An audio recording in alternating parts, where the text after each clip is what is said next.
Hey everybody, it's another edition of We've Got Issues. It's so great to come before you again with another conversation amongst our little group of friends here where we like to get together and banter about the topics that have risen in our text thread over the last week or so. So I just want to introduce our panelists to you again as usual. We have Miss Ella Neely, who's here in LA. Peace. Yes, yes, yes. And then Darin Gray. No. Yes, our resident contrarian, and then Ron Evans, his able foil back in the DMV. What's up, brother? Hey man, it's long sleeve weather back here. It's getting chilly. Got it. And my name is Dick Cates. I'm gonna try and moderate these excellent minds and try and see what we can come up with today. And as we like to do every week, we have one person to lead the conversation. And of course, this week we have the honor of turning it over to our main man, Darin. Darin, tell us what your topic is for this week. Well, my topic for this week is faith without works is dead. And the question is, are your ideals just ideas? Can you roll a clip for me? All right, let's do it.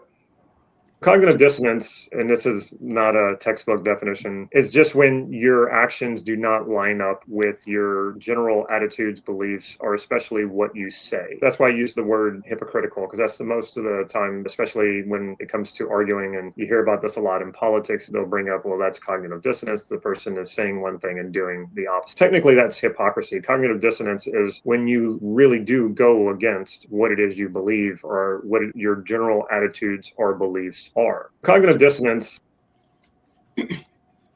All right. And so I'm leaning more to the cognitive dissonance than hypocrisy. And I posed a couple of questions to you all. And the first question, I'll answer it first, then we'll go around and then I'll pick it up from there.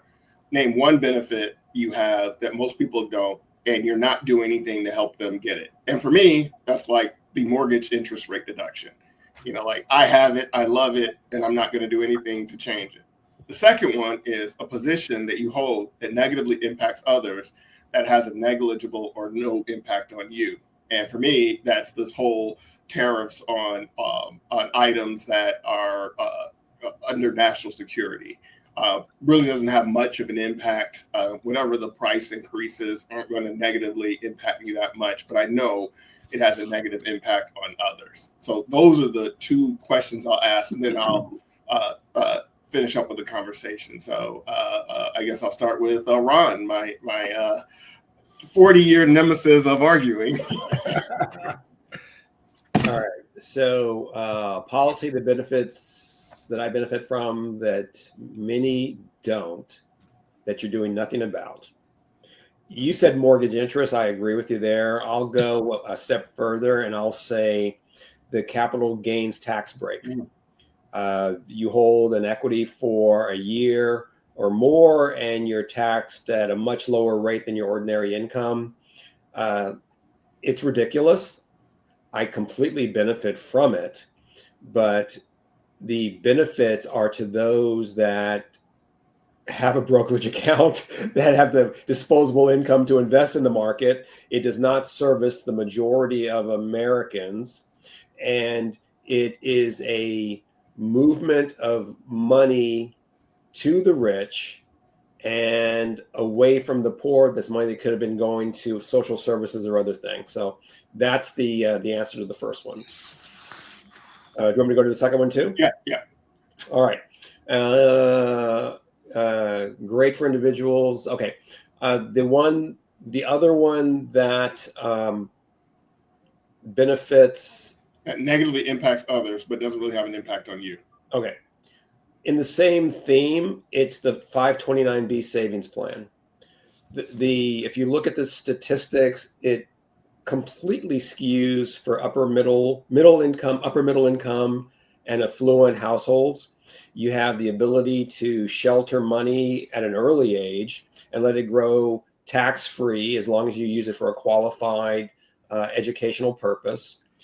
With both kids, but with our first child, when the child was like 1 or 2 years old, we opened up a 529, and for 17, 16 years, the money grew. Then we apply it to college.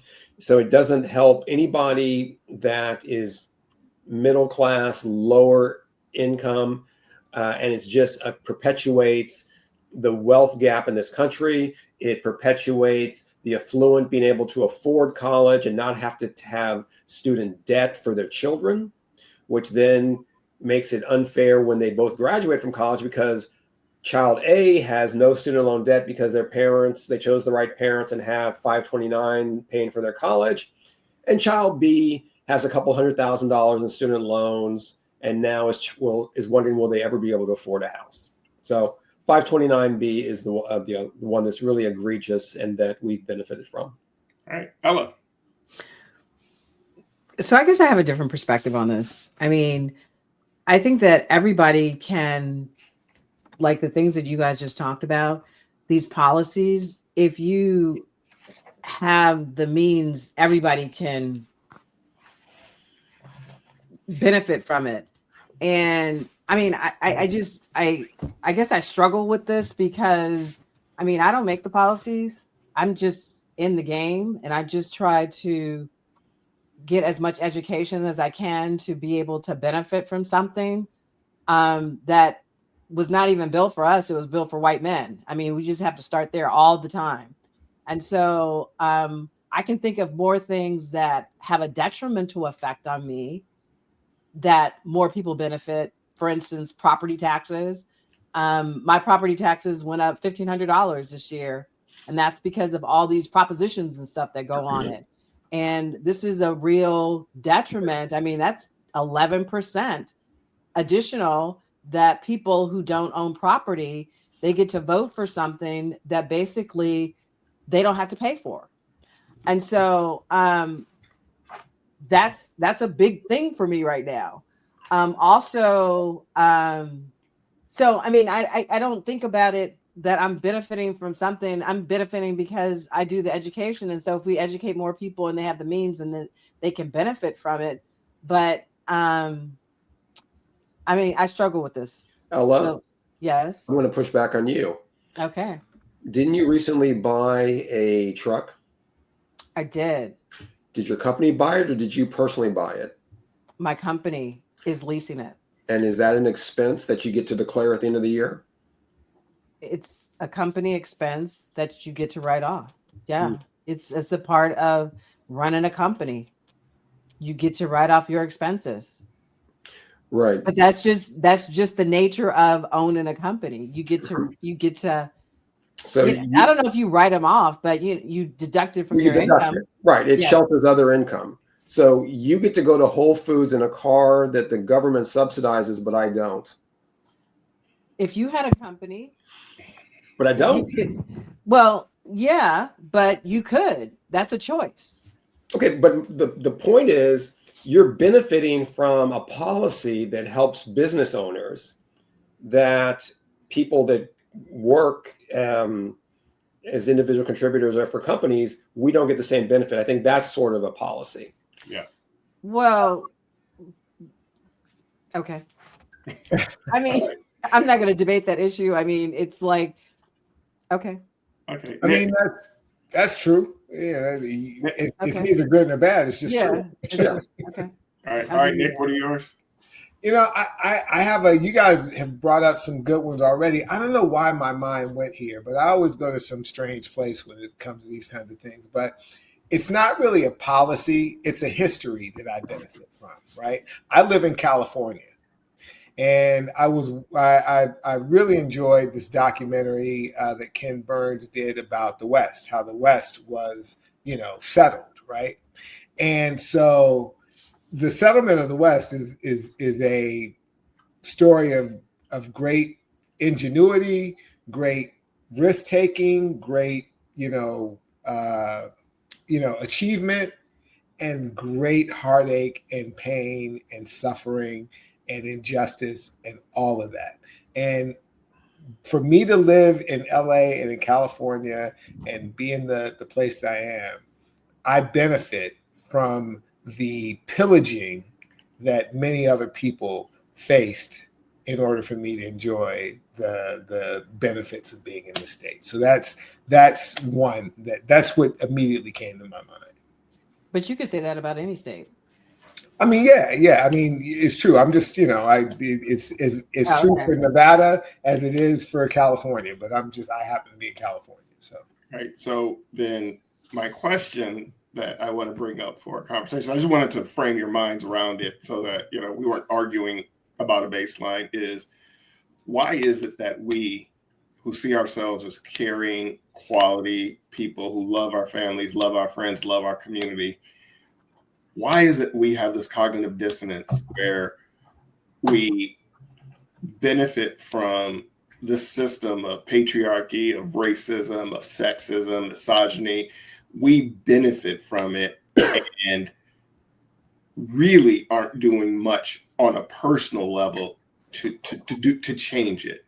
And that's, part of my, I think Ron says I'm close to the sunset and the sunrise of my life. Things that I'm trying to work through are being, I talked in another podcast about being judgmental, but now I'm really looking at the people that I know who are successful, who are caring, who are loving. Why do we allow this to exist and benefit from it at the same time? That's the thing that I'm struggling with, because I'm guilty too. Why is that? So I'm trying to reconcile my ideals with my behavior. So I just wanted your thoughts on those. So what's the alternative? So we're Don't supposed to. Don't know. But let me try and understand the question better, right? So we all, because to Ella's point, we all are playing the game, right? Yeah.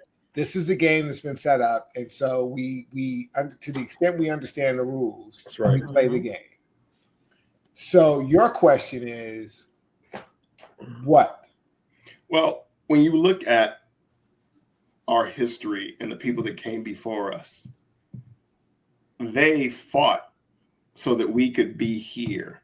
And it seems like we're not fighting to the same degree. We're enjoying the benefits. I tell people I stand on the shoulders of giants. But when I look at, our slave ancestors, you look at the abolitionists, you look at the civil rights, you look at all of the work that went into allowing us to be here today, right now where we are. And we're enjoying the benefits, and I don't begrudge any of that, but I just don't feel like, as a beneficiary of being able to, do well in this society, I don't feel like I'm committed to change it that much because I'm reaping the benefits of it. So why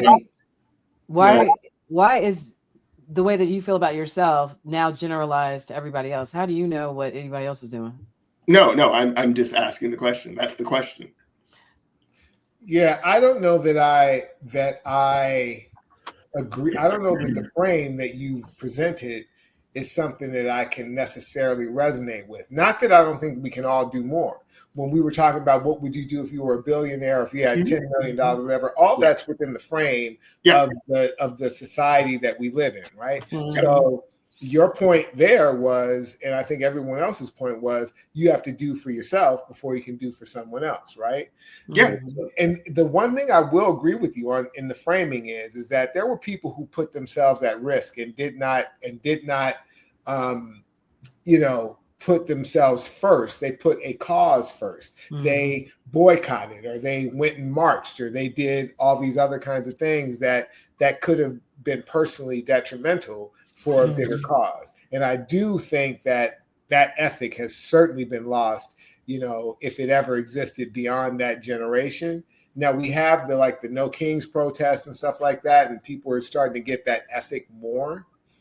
But I don't think that people are comfortable with what we are seeing. I think that there is a growing struggle that's taking place within people's own souls as they witness what is going on. And I'm hopeful, as we talk about these kinds of things, that groundswell will continue to permeate, and that more people will figure out, well, what can I do? Even if it's just, like we're doing on social media, just trying to raise the question as you have.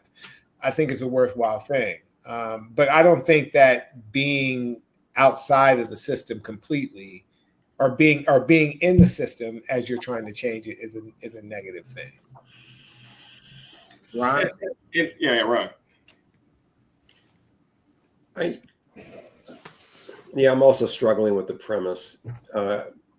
And I think, Nick, you said it, where it's like I think it was Nick, not Ella. You first got to take care of yourself. Mm.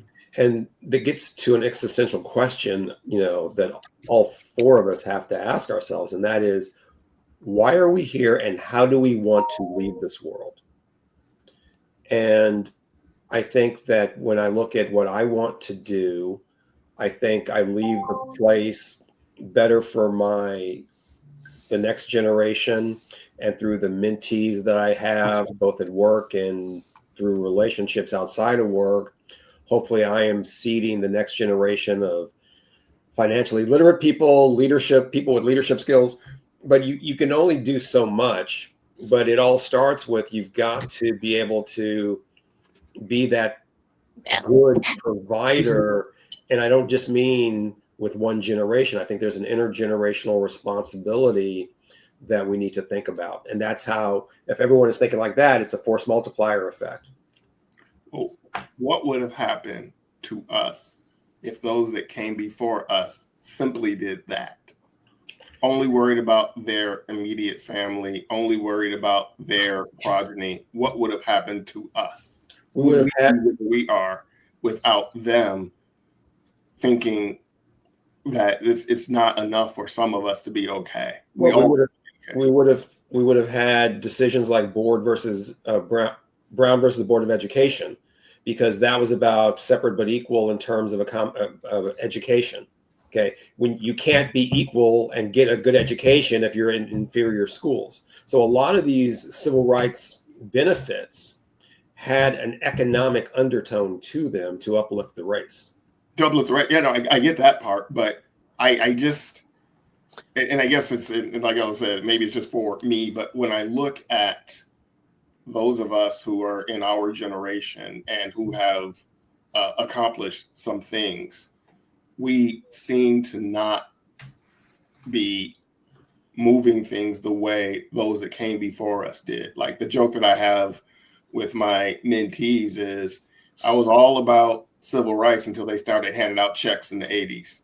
And when I started getting them checks, all of a sudden civil rights weren't as important to me. It was, the money that, that a college graduate, it was that became, a pressing issue for a significant part of my life. And, I was sharing with some of my mentees about the anti-apartheid protests and the sit-ins and all the things that I was involved in my youth. And granted, I was, part of it was youth, but there seems to have been a shift in our generation. And we have more than the people that came before us, but we don't seem to be doing more.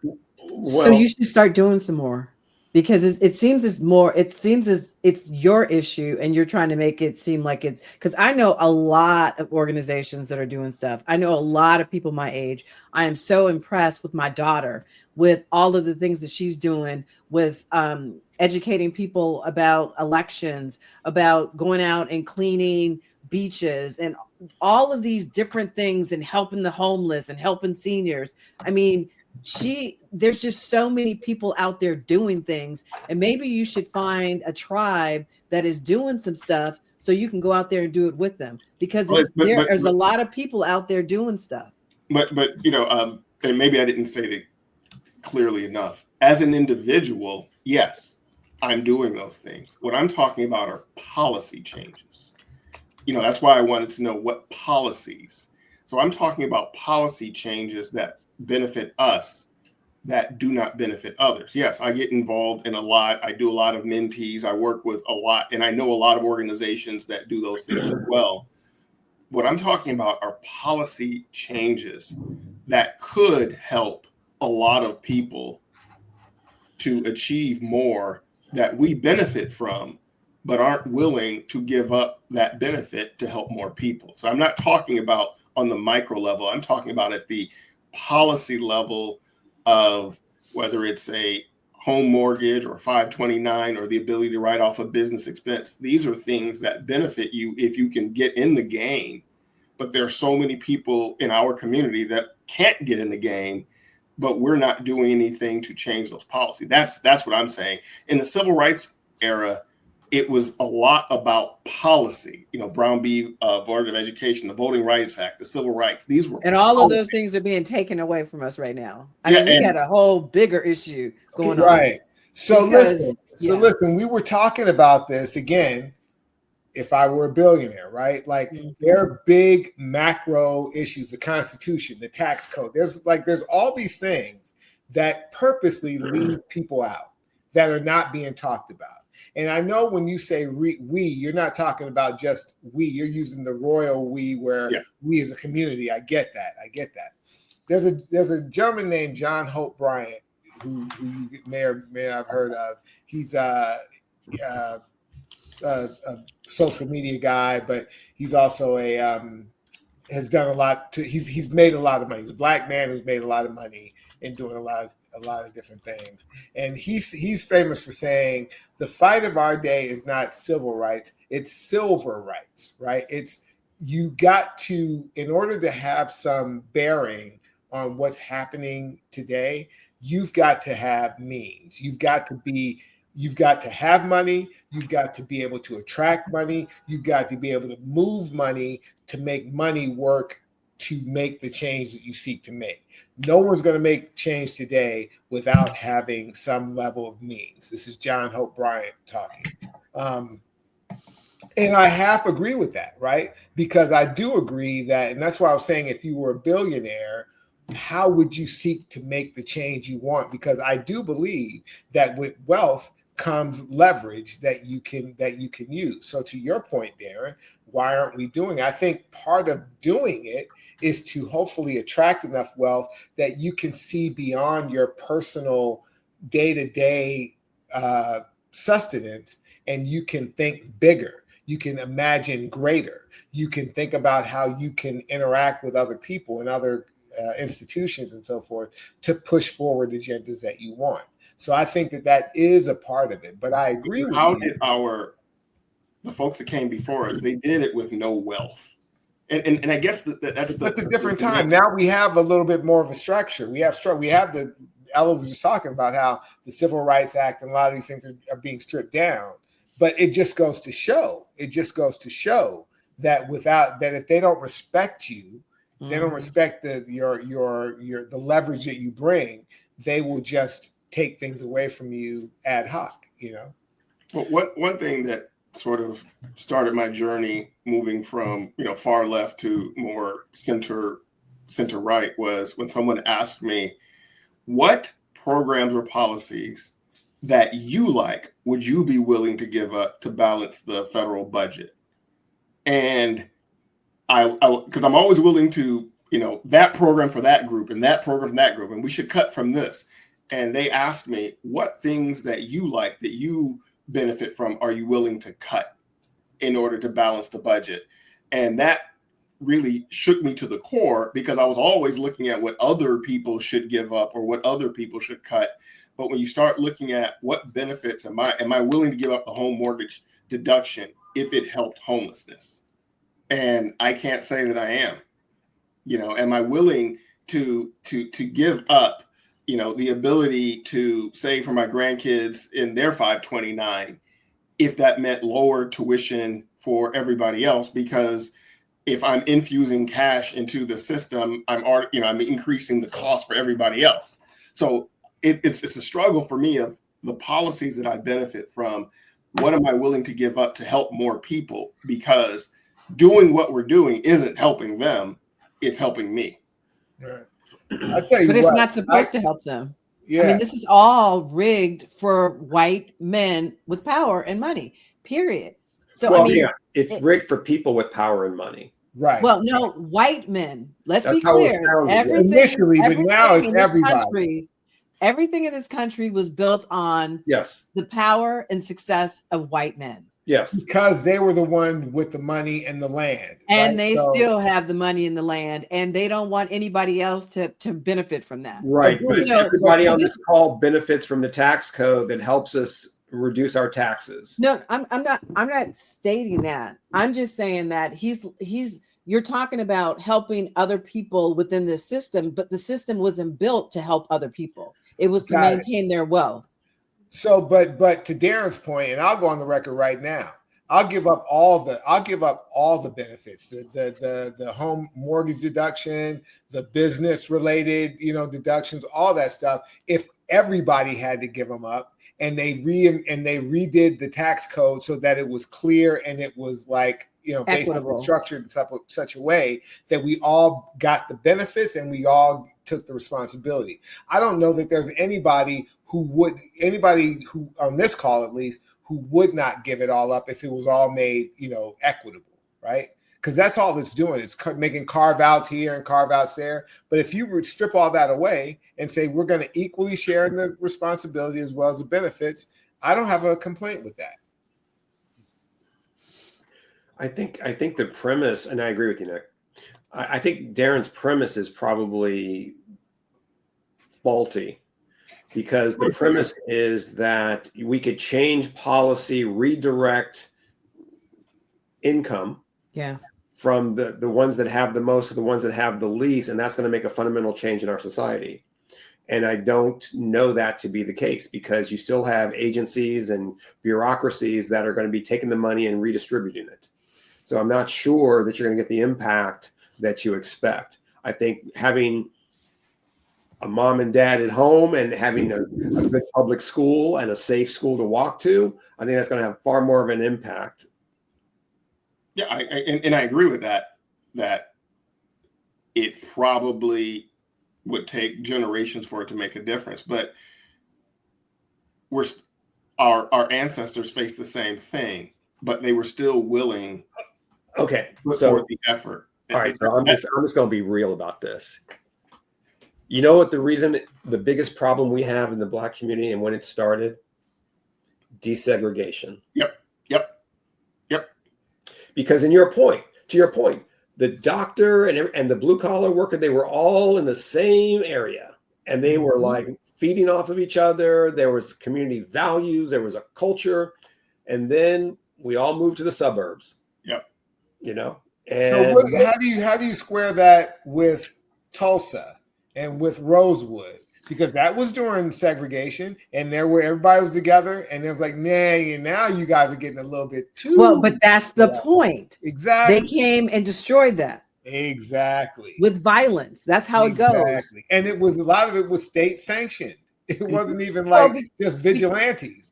Because it's not built for us. It's built for them. Right. And so this is to the point, like, can you really make a difference within the system, or do you have to go out of the system? And I think that's what Ron is saying. I mean, we're talking about how do you make these policies? These policies aren't for us. We benefit because we've risen to the level of, but they're not for us on any level. We're enjoying it, yes. Yeah, Trump does he's doing what he can do because these white men, because he goes around and says, these Black people are taking your jobs. These Hispanics are taking your jobs. And so they're all about, on the one hand, Nick says people are getting they're disenfranchised. You got 50% of the people who are disenfranchised and 50% that says, yes, keep on doing it. Keep on doing it. There's signs up for Trump everywhere you go. And so you got to understand, it's not built for us. It's built for them, and they're getting exactly what they want.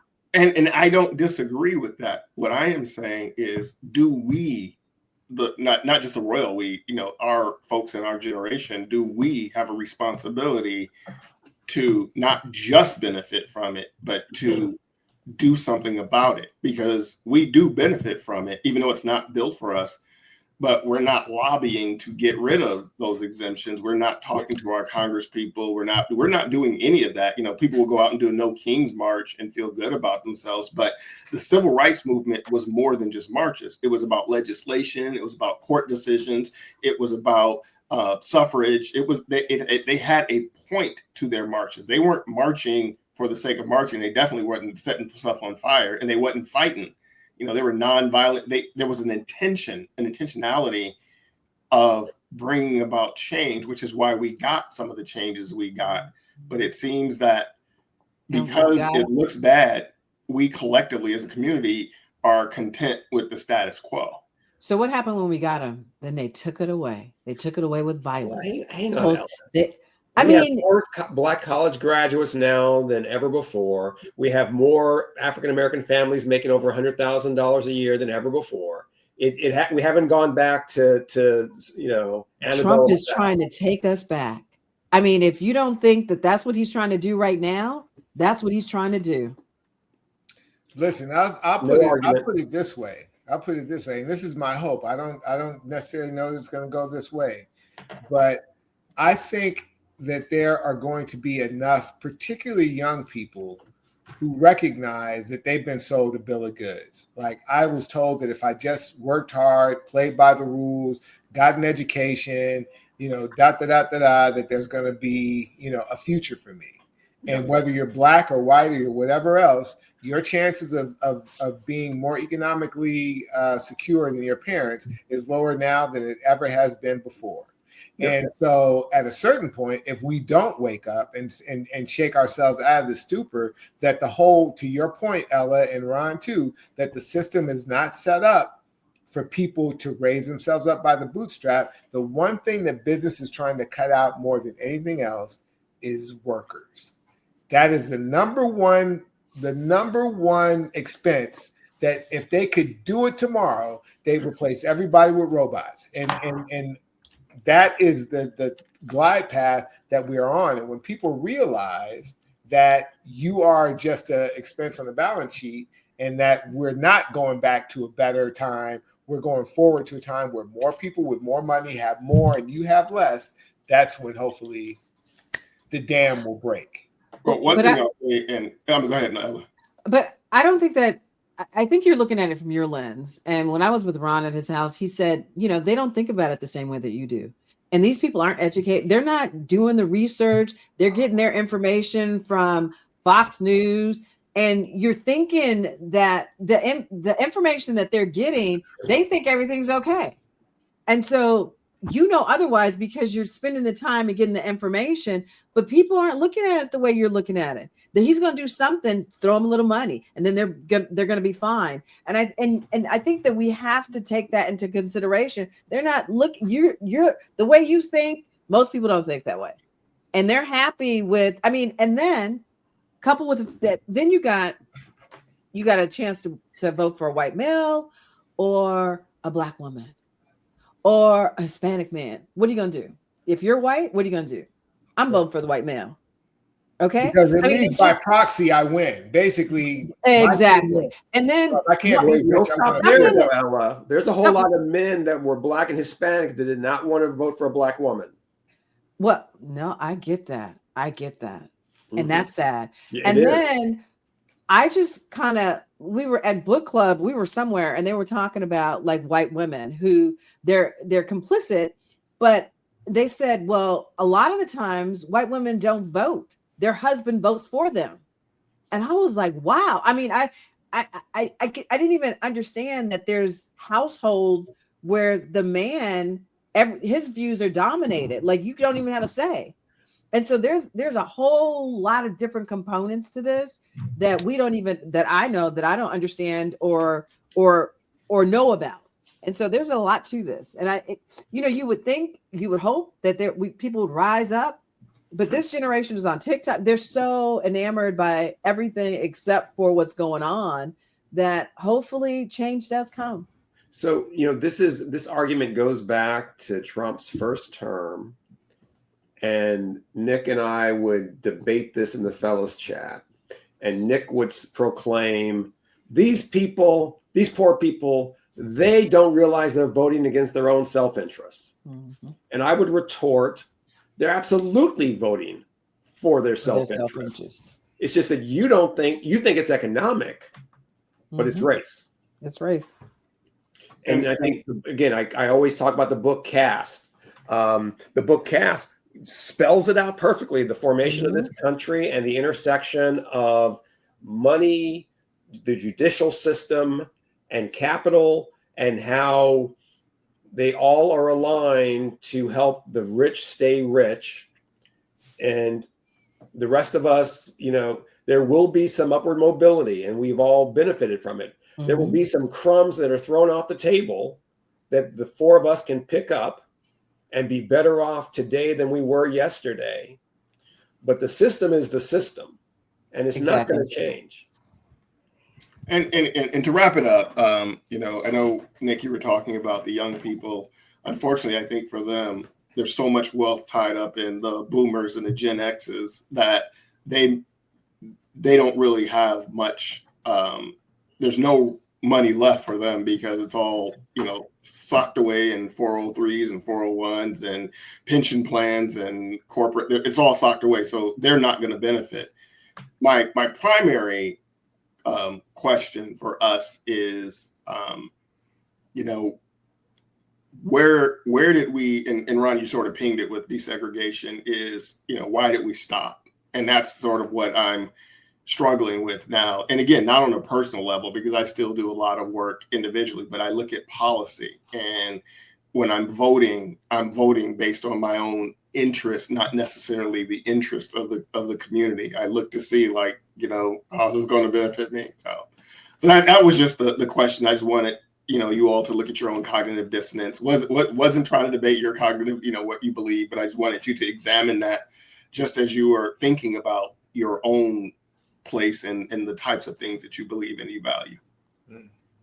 Yeah, I think if there's a cognitive dissonance, it's with, to Ron's point, the people who would rather feel privileged than be privileged. And that has a very serious racial component, because we're all losing. Like, we're all on some spectrum of not all of us.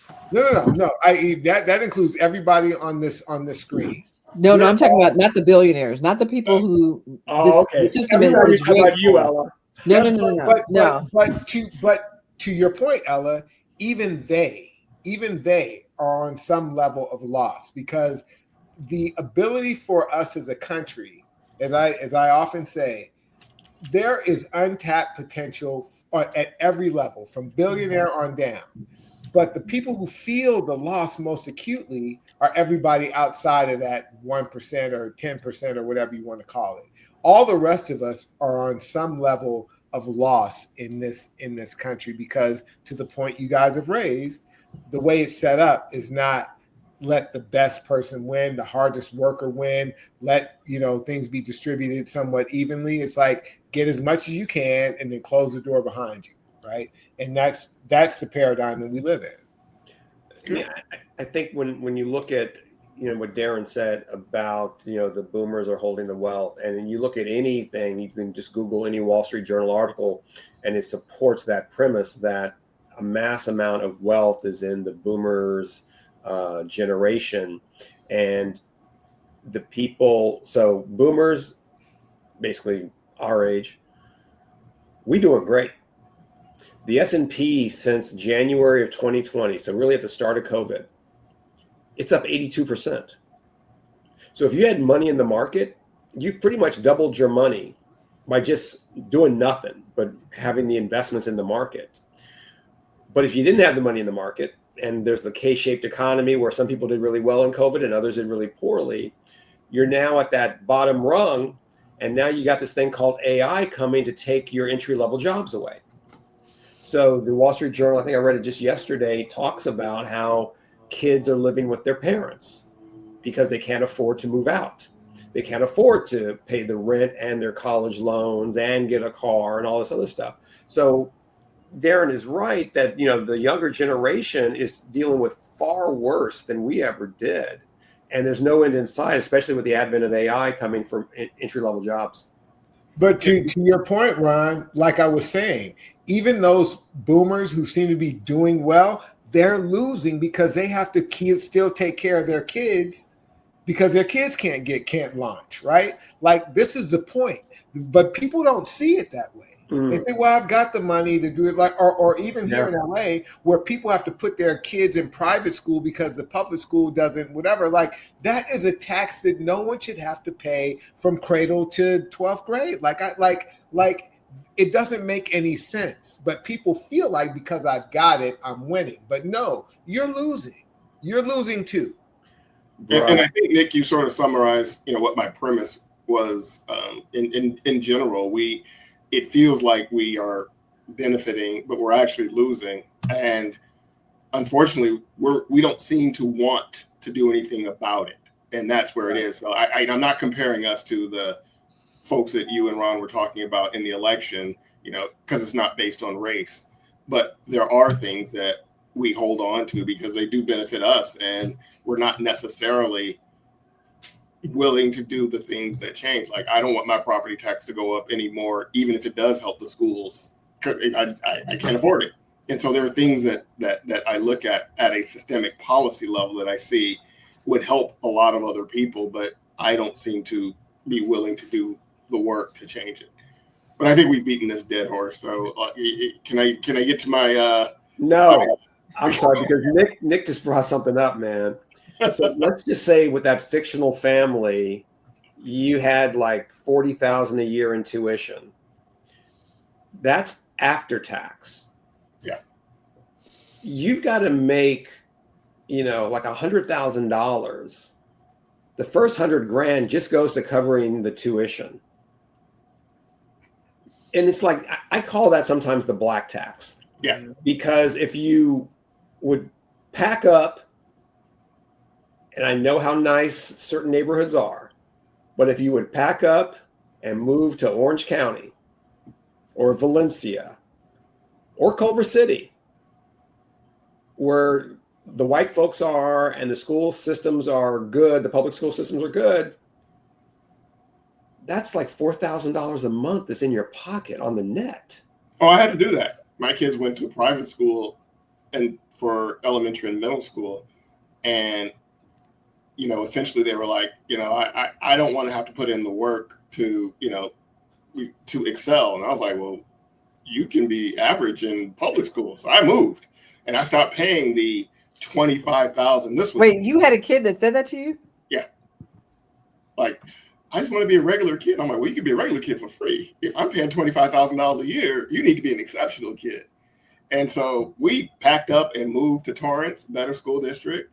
My other kid got a permit to go to El Segundo. So we did that route for high school because I said, I'm not paying this tax anymore. And it was cheaper. And because we were able to do that, we were able to save for retirement. And then we were able to purchase our property, but it was deferred because I had spent, 12 years or so in private school. You multiply that by the thousands of dollars. So, I could have bought and paid for a house in cash for what I was spending for tuition. Well, this is Nick's point. Effectively, it's a wealth transfer. Yeah. So even if you have the means, it's still a wealth transfer from our generation to your children / the school, or whatever the case may be. Yeah, even the fact that you have to move to do it again is a tax, and moving to some of these higher priced neighborhoods is still going to be the fact you can't live in your affordable neighborhood and put your kids through school. You got to spend money in a more affluent neighborhood is again part of this whole issue. And Darin, I mean, that proves your point, right? But still, and I do believe it's because most people are just trying to make it. It's like, and I've had people said to me directly, like, you're right, this thing is terrible, but what's my alternative? Exactly. I'm not going to put my kid in the public school, so I got to play the game, right? Yeah. And you're so consumed with just trying to get to tomorrow. Even when you're making good money, you're just trying to make it to tomorrow. I can't think about, whatever else. And that's the sad point. But hopefully that dam will break. But Nick, I really struggle with the summary of, well, what's my choice? I'm not going to put my kid in the public school because it implies that I'm not going to put my kid in the local public school, and that's my only choice.